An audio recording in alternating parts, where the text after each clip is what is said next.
Amajjii 28,2025 akkam jirtu daawwattoota keenya oduu yeroo kana isinitti himaa oduuleen Geetoo Lamayyooti.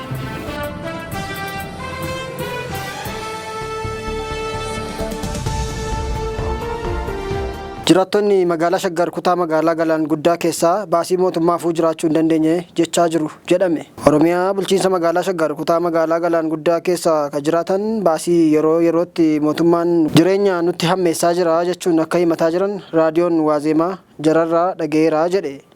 Jiraattonni kutaa magaalaa Galaan Guddaa akka himatanitti maqaa mootummaatiin misoomaaf, milishaaf, gibira mana jireenyaaf kan biroo hedduu sababa waamee yeroo yerootti maallaqa akka kenninu kan gaafatamaa jirru jireenya nutti ulfeessee rakkoo keessa galaa jirraa jedhan. Wanti raajii namatti ta'u immoo maallaqa guuramu sanaaf nagee kennamu irraa maqaa nama maallaqa sana fuudhuu fi chaappaan akka hin jirre maddi kun ijaan argee mirkaneeffadheera jechuusaati.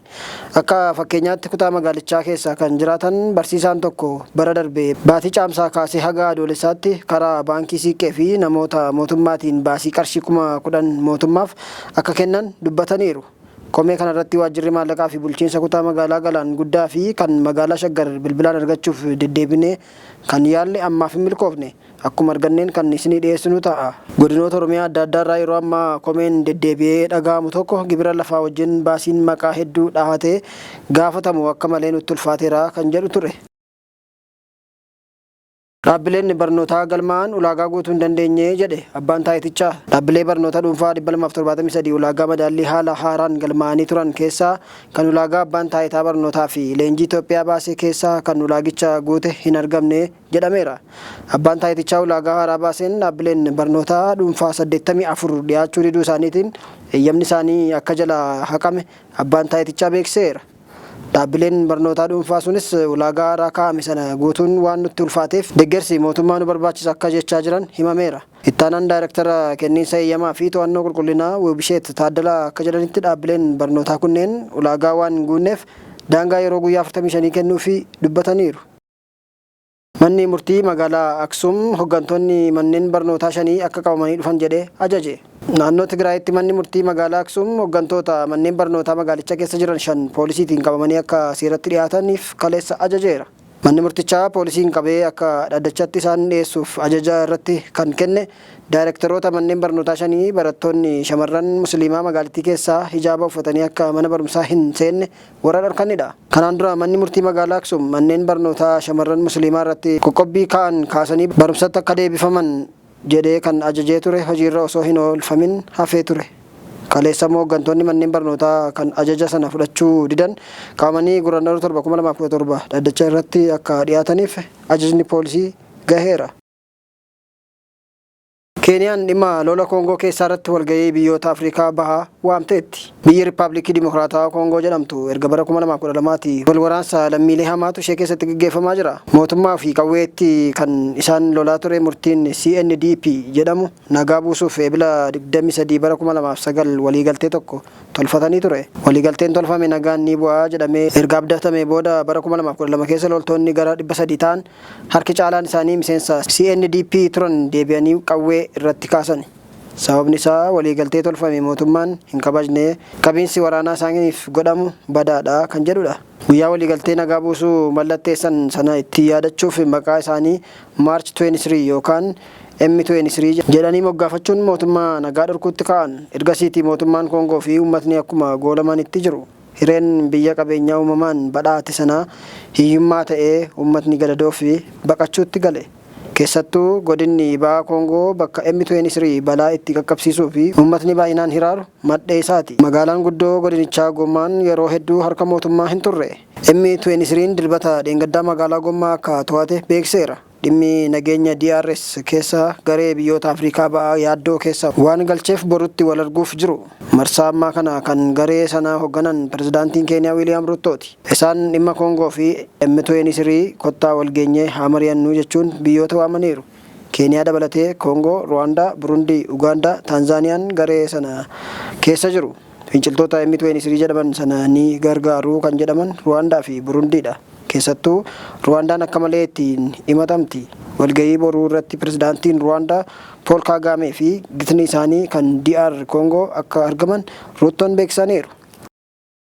Sudaan kibbaa dhimma Abiyyee irratti boruu murteessuuf jirti. Kaabineen mootummaa Sudaan kibbaa dhimma Abiyyee irratti murtee uummataa boruu fuudhee murteessuuf akka jiru dhaga'ameera. Sudaan kibbaa akkuma Sudaan irraa hiree murteeffannaatiin bara 2011 keessa Sudaan irraa walaba baateen lafti Abiyyee madda takaaroo biyyoota lamaanii ta'ee dhalate.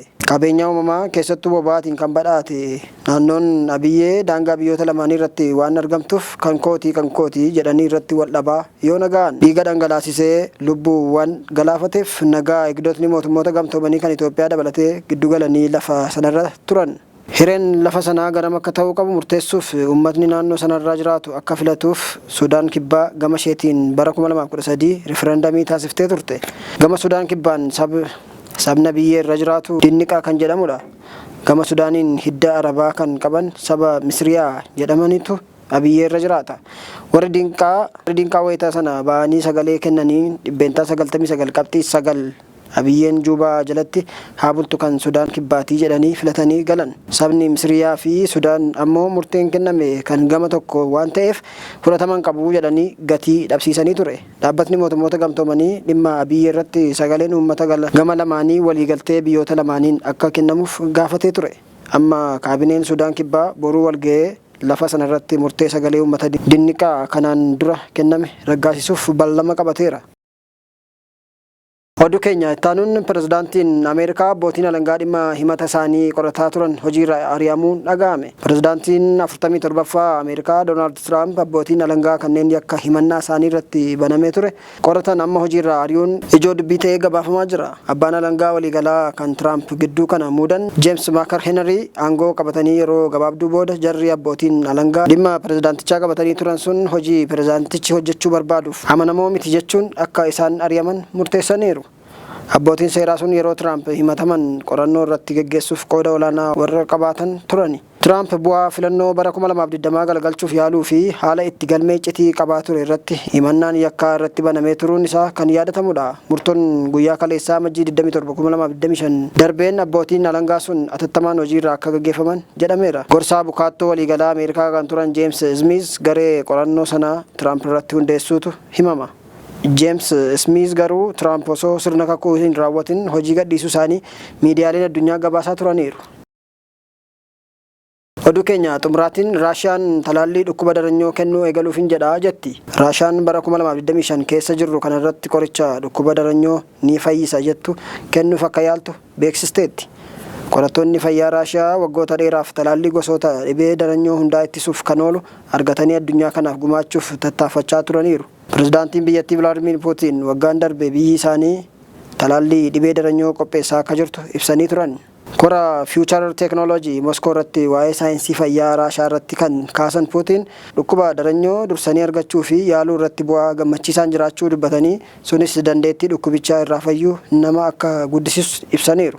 Yaaliin duraa baatii fulbaanaa darbe irraa kaasee bineensota irratti taasifameen bu'aan gaarii argamuu isaati kan ibsame. Talaallichi yoo ifatti hojiirra oolu kalaqaa fi argannoo Raashiyaa ta'uu galmee seenaa irratti akka galmeeffamuuf Putin ibsanii turan. Talaallichi giddugala Gamliyaa, giddugala qorannoo onkoloojii fi giddugala qorannoo daranyoo bilookiin keessatti qindoominaan hojjetamaa jira. Daawwattoota keenya oduu keenya yeroo kanaaf qabanne kanumaan goolabneerra qophiilee keenya afaan waliin turtii gaarii qabaadhaa.